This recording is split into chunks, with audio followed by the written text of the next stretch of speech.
Hey guys, Apple launched their all new iOS 27 alongside macOS 27, watchOS 27, iPadOS 27 and iPadOS 27। और आज इस video में मैं स्पेसिफिकली बात करने वाला हूँ iOS 27 के बारे में। ये वीडियो बाकी टेक रिव्यूज की तरह नहीं है, ये सिंपल भाषा में आपको समझा रहा हूँ मैं कि क्या क्या एप्पल ने नया दिया iOS 27। Hey guys, my name is राजनबीर Singh Luthra. अगर आप इस चैनल पे नए हैं तो मैं आपको बता दूं, मैं इस चैनल पे travel vlogs, take videos and और भी इंफॉर्मेटिव वीडियोस डालता रहता हूँ, तो make sure you subscribe my channel. तो iOS 27 एप्पल ने कल रात को लॉन्च किया है और इसका बेटा डेवलपर्स को कल रात को 12:30 बजे अवेलेबल हो गया। ऑल्दो मैंने अभी अपने फोन पे इसको इंस्टॉल नहीं किया है, उसके पीछे कुछ रीजंस हैं जो मैं आपको इस वीडियो के लास्ट में बताऊंगा। सबसे पहला जो iOS 27 में चेंज आया है वो ये है कि अब आप जो लिक्विड मोड है जो iOS 26 में आया था उसको आप पूरा कंट्रोल कर सकते हो। उन्होंने एक स्लाइडर दे दिया जिस स्लाइडर को आप अगर चाहो तो बिल्कुल लिक्विड वाली साइड ले जाओ, और अगर आपको नहीं चाहिए, आपको ओल्ड स्कूल फ्रॉस्टेड वाली चाहिए, तो आप उसको स्लाइडर को बंद करके फ्रॉस्टर वाली साइड जाके लिक्विड ग्लास को टोटली बंद कर सकते हैं। इसके साथ एप्पल ने कुछ और चेंजेस किए हैं। वो चेंजेस किए हैं इंटरफेरेंस में, लिटिल बिट लोगोस चेंज किए हैं। लोगोस के ऊपर लिटिल बिट लिक्विड ग्लास को और इंटीग्रेट किया गया ताकि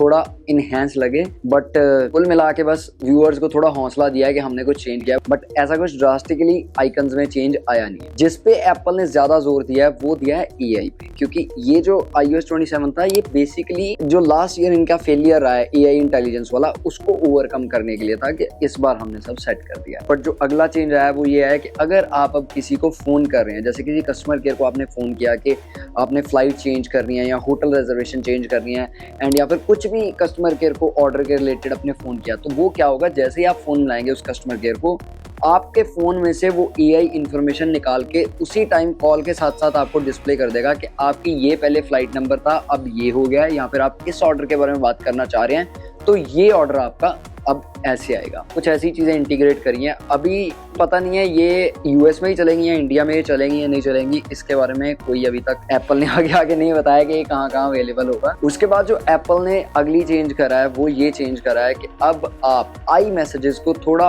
और इनहेंस कर सकते हैं। मतलब अगर आप किसी को आई मैसेज पहले भेजते थे तो आपने अगर उसको एक फोटो भेजी, वीडियो भेजी, और उसके बाद अगर आप उसको टेक्स्ट कर रहे हैं तो जब तक वो फोटो नहीं जाती थी वो जो नीचे टेक्स्ट थे वो भी नहीं जाते थे। बट अब एप्पल ने क्या किया है कि अगर आपने किसी को फोटो भेजी है तो उसके नीचे एक स्लाइडर आएगा हल्का सा, जैसे व्हाट्सएप पे राउंड स्लाइडर आता है, हमें पता चलता है कि कितनी वो आइटम चली गई है, फोटो है या वीडियो कितनी चली गई है, और नीचे टेक्स्ट जाता रहता है। सेम अब आई मैसेज के साथ हुआ है। अब आप आई मैसेज में किसी को फोटो भेजोगे, नीचे एक स्लाइडर आ जाएगा और उसके नीचे आप जो भी लिखोगे वो डिलीवर होता जाएगा, और जैसे ही फोटो डिलीवर होगी वो स्लाइडर खत्म हो जाएगा, which is very good. And ये मुझे पर्सनली फेवरेट है क्योंकि आई मैसेज सबसे सेफ है, तो अगर आप आई मैसेज यूज करते हो तो ये बहुत ही अच्छी चीज है आपके लिए। उसके बाद फोटोज ऐप में एक चेंज करा गया है। जो पहले आप आई क्लाउड की फोटोज शेयर करते थे, जो आप शेयर्ड एल्बम बनाते थे, और उसमें सिर्फ आप आईफोन से ही फोटोज ऐड कर पाते थे। मतलब किसी ने आईफोन पे फोटोज ली, आपके पास आईफोन है तो आप एक शेयर्ड एल्बम बनाते थे जिसमें वो फोटोज कंबाइन हो जाती थी। बट अब एप्पल ने उसको थोड़ा नेक्स्ट लेवल किया है। अब आपका कोई एंड्रॉइड वाला दोस्त है, उसने एंड्रॉइड में फोटोज ली है, तो वो भी उस एल्बम में फोटोज डाल सकता है और आप भी उस एल्बम में फोटोज डाल के उसको दे सकते हो। तो मतलब अब एंड्रॉइड वाले भी शेयर्ड एल्बम में फोटोज डाल सकते हैं। इसके साथ साथ पहले जब आप शेयर्ड एल्बम से फोटो डालते थे तो थोड़ी सी क्वालिटी कम कर देता था, बट अब एप्पल ने क्या किया है, अब एप्पल ने पूरा एनहेंस कर दिया। मतलब अब आपकी फोटो अगर 6 MB की है तो वो शेयर्ड एल्बम में भी 6 MB की ही जाएगी। अभी तक ये नहीं चीज पता चली है कि पहले तो शेयर्ड एल्बम आपकी iCloud को नहीं यूज करती थी, बट अब करेगी नहीं करेगी who knows। इसके बाद फोटोज ऐप में थोड़ा और चेंज आया है, थोड़ा लेआउट को बदला गया है और ट्रांसपेरेंसी और लाई गई है। ये कुछ नॉर्मल से चेंजेस हैं जो iOS 27 में है। जिस पे एप्पल ने मेन फोकस किया है वो है अब वाली बात जो मैं आपको बताने वाला हूँ। एप्पल ने अपनी सिरी को पूरा रीवैम्प कर दिया है, पूरा रीडिजाइन कर दिया है इन कोलैबोरेशन विद जेमिनी। जी हाँ, एप्पल और गूगल एक दूसरे को गालियां देते हैं, बट अब एप्पल गूगल के साथ पार्टनरशिप करके अपनी सिरी लेके आया और अब सिरी का नाम है सिरी एआई। इस पे इन्होंने काफी काम किया है। ऑन मशीन लर्निंग भी ऑन कर दिया है और क्लाउड मशीन लर्निंग भी ऑन कर दिया है। ऑन मशीन लर्निंग वो होती है जिसपे आपको नेट की जरूरत नहीं होती है, मशीन के अंदर जैसे आपके फोन के अंदर जो प्रोसेसर्स है वही काम करेंगे, बट क्लाउड वाली वो होती है जिसपे आपको नेट की जरूरत होती है। सिरी इन्होंने काफी चेंज करी है। जैसे अब आप सिरी को बोलोगे कि सिरी मुझे एक कॉन्सर्ट बताओ कहाँ पे है, और मुझे बताओ टिकट कहाँ से बुक कर सकते हैं, और या फिर आपने उसको बोला कि आप मुझे बताओ कि मेरे मॉम ने मुझे कहा था ये चीज़ लेके आनी है, तो वो क्या था, तो वो आपके मशीन में से गो थ्रू करेगी सिरी और देखेगी कि वैसा कोई टेक्स्ट है या फिर वैसी कोई चीज़ है तो वो आपको बताएगी। अब सीरी ऑन स्क्रीन चीज़ को भी पढ़ पाएगी। जैसे आपने कोई इंस्टाग्राम में कोई फोटो देखी है, आप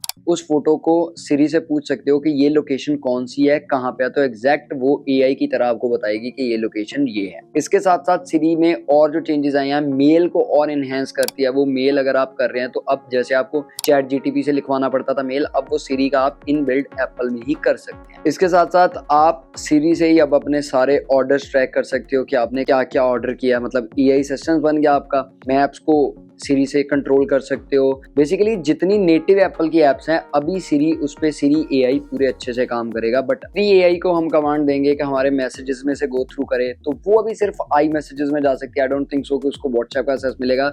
बेसिकली थर्ड पार्टी एप्स का अभी एप्पल ने कुछ डिस्क्लोज नहीं किया है, वो सिर्फ अपनी एप्स तक सीरी एआई रख रही है। इसके बाद जो मेजर चेंज आया, जो मुझे पसंद है, वो ये है कि अब आप फोटोज में जाके एआई को यूज करेंगे तो वो बहुत अच्छा काम करेगा। जैसे पहले आप रिमूवल टूल यूज करते थे आईफोन का, तो वो बहुत बेकार था एज कम्पेयर टू सैमसंग। तो अब एप्पल ने उसको जेमिनी की हेल्प से बहुत अच्छा कर दिया है। अब आप अपने आईफोन की गैलरी में से ही फोटो को रीसाइज कर सकते हैं, मतलब अगर छोटी है तो उसको बढ़ा सकते हैं, रीफ्रेम कर सकते हैं with the help of AI, और इरेज कर सकते हैं with the help of AI. ये बहुत नेक्स्ट लेवल की यहाँ पे एआई का काम हुआ है और ये मुझे पर्सनली सबसे अच्छा लगा है फीचर अभी तक का। इसके बाद सीरी में जो और चेंजेस आई हैं वो ये आई हैं कि अब आप सीरी एआई से खुल के बातें कर सकते हैं। मतलब जैसे आप एक एआई बोट से बात करते हैं, चैट जीटीपी हो गया, जेमिनी हो गया, बट अभी तक ये नहीं पता है, जैसे चैट जीटीपी और जेमिनी पेड थे, सीरी एआई बैकएंड पे जो जेमिनी यूज करेगा वो ऐसे वाला होगा कि फ्री होगा, या दिन में लिमिट्स होंगी कि इतनी कमांड्स आप ले सकते हो, इतनी नहीं ले सकते हो।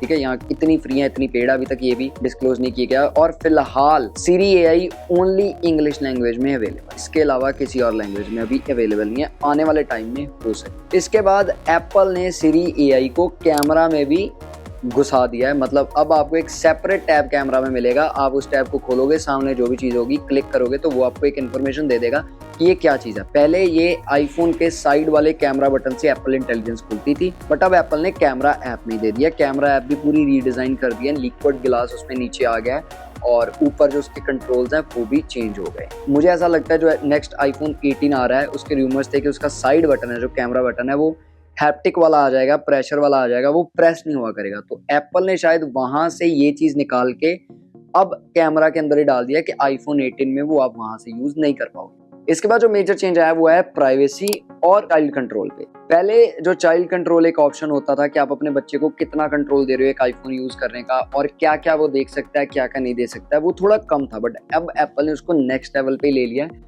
मुझे ज्यादा समझ इसकी आई नहीं, बट इन शॉर्ट आपको समझा देता हूँ। अब आप हर एक चीज कंट्रोल कर सकते हैं कि वो कौन सी वेबसाइट देखे, कौन सी ना देखे, उसकी एज कितनी है, उस एज के हिसाब से वो कौन सी ऐप यूज कर सकते हैं, कौन सी ऐप नहीं यूज कर सकते हैं, और वो आपको परमिशन मांग सकते हैं कि हमें ये ऐप यूज करनी है।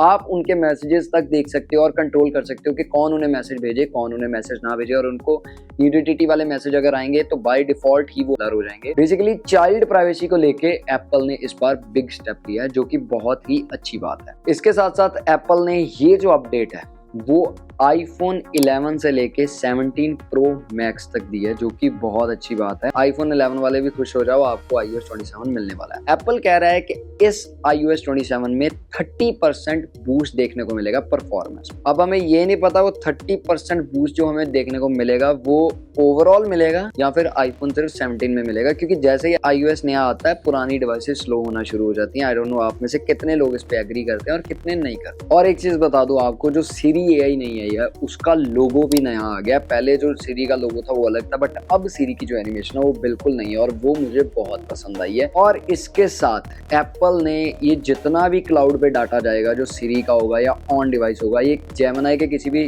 क्लाउड पे स्टोर नहीं होगा, ना ही एप्पल के सर्वर्स में स्टोर होगा। ये totally end to end encrypted होगा, ऐसा एप्पल का कहना है। इसके साथ एप्पल ने कुछ और चेंजेस करे हैं एप्पल प्लेग्राउंड में, जो उनकी एक ऐप है। अब आप उसमें थोड़ी और रियलिस्टिक इमेजेस ऐड कर सकते हैं, थोड़ा और गो थ्रू जाके थोड़ा और अच्छा सीरी एआई का यूज़ करके आप उसको एनहेंस कर सकते हैं। इसके अलावा मुझे नहीं लगता एप्पल ने कुछ और ऐसा खास डाला है जो आपको समझना चाहिए। ये वीडियो बाकी टेक रिव्यूज की तरह नहीं है, ये सिंपल भाषा में आपको समझा रहा हूँ मैं कि क्या क्या एप्पल ने नया दिया iOS 27। अकॉर्डिंग टू मी ये अब तक का iOS 27 कोई इतना खास अपडेट नहीं रहा है, कुछ ज्यादा इसमें ट्वीक नहीं किया एप्पल ने। सिर्फ एप्पल ने सीरी एआई को एनहेंस किया है। पिछली बार इनका AI फ्लॉप हो गया था, तो इन्हें इस बार कमबैक करना था अपने AI के साथ। तो ज्यादा एप्पल ने कुछ चेंज नहीं किया iOS 27 में, सिर्फ सिरी पे काम किया और लिटिल बिट लिक्विड ग्लास को चेंज किया है और थोड़ा सा इंटेलिजेंस को बढ़ा दिया है। इसके अलावा आपको iOS 27 में कोई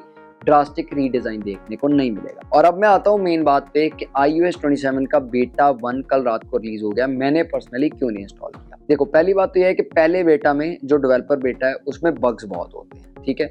पब्लिक बेटा है वो जून में आएगा, पर मैं पब्लिक बेटा इंस्टॉल नहीं करता हूँ, मैं डेवलपर ही करता हूँ। बट मैंने पहला इसलिए नहीं किया क्योंकि अभी बग्स बहुत होंगे, ऊपर से शायद बैंकिंग एप्स ना चलें, तो ये भी एक रीजन था। तीसरा मेन रीजन जो मुझे पर्सनली लगा है, मुझे था कुछ अच्छा चेंज करेंगे, देखने को मिलेगा, बट अभी कुछ ऐसा ड्रास्टिक चेंज आया नहीं है। बेटा 1 से ही शुरू करूं तो मैं शायद थोड़ा वेट करूंगा, अभी 2-4 दिन रिव्यूज देखूंगा, कुछ यूट्यूबर्स जो बाहर के हैं उन्होंने डाला है तो कैसा है क्या है, फिर उस पर भी मैं आपको एक वीडियो बना के बताऊंगा कि मेरा iOS 27 का बेटा 1 कैसा चल रहा है। अगर आप उस वीडियो को देखना चाहते हो तो नीचे कमेंट कर दो, मैं जरूर बनाऊंगा। इसके साथ ही मैं आज की वीडियो खत्म करता हूँ और आपको भी ये सजेस्ट करता हूँ कि अगर आप डेवलपर बेटा डालने की सोच रहे हो तो अभी 2-4 दिन रुक जाओ। आई होप आपको सिंपल वर्ड्स में मैंने जैसे समझाया कि iOS 27 में कुछ इतना खास आया नहीं है, लिटिल बिट चेंजेस आए हैं, वो आपको समझ आया होगा। बट अगर आपको ये वीडियो अच्छी नहीं लगी तो कोई बात नहीं, अगली बार और मेहनत करेंगे। मैं अभी ये चीज़ें सीख रहा हूँ तो मैं आगे जाके इस चीज़ पे और काम करना चाहूँगा। तो अगर आपको कोई चीज़ पसंद नहीं आई तो ज़रूर कमेंट करना, मैं उस पर काम करूँगा